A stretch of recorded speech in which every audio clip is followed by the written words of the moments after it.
انا للہ و انا الیہ راجعون۔ ابھی بنیر سے آنے والی خبروں نے دل دہلا کے رکھ دیا ہے۔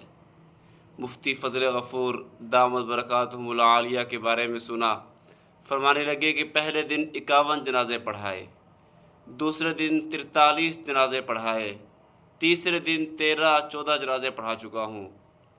اور فرمانے لگے کہ ایک جگہ سے گزرنے لگا تو بدبو سی آئی، ساتھیوں کو بلا کر کہا ذرا دیکھو بو کس چیز کی ہے۔ ان ساتھیوں نے بیلچوں کے ذریعے سے پتھر ہٹائے تو دیکھا نیچے 5-6 لاشیں پڑی تھیں۔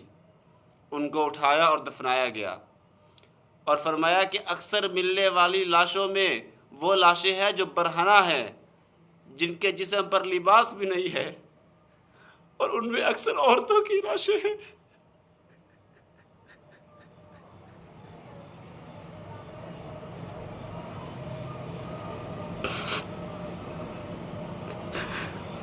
جن کے جسم برہنہ ہے ان کے جسم پر کپڑے نہیں ہیں۔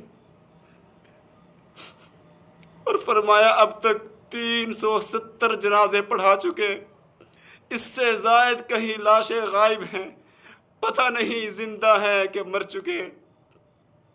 ایک صحابی فرمانے لگے ایک بچے سے ملاقات ہوئی، میں نے کہا بچے کیا چاہیے آپ کو؟ بچہ کہنے لگا مجھے کچھ نہیں چاہیے، مجھے میری ماں سے ملا دو، اتنا ہی بتا دو زندہ ہے کہ مر چکی ہے، تاکہ میرے دل کے اندر جو ایک پریشانی غم ہے کہیں ہلکا ہو جائے۔ ارے اللہ کے بندو، ہم یہاں بیٹھے کھلکھلا رہے ہیں، ہنسی مزاح میں مشغول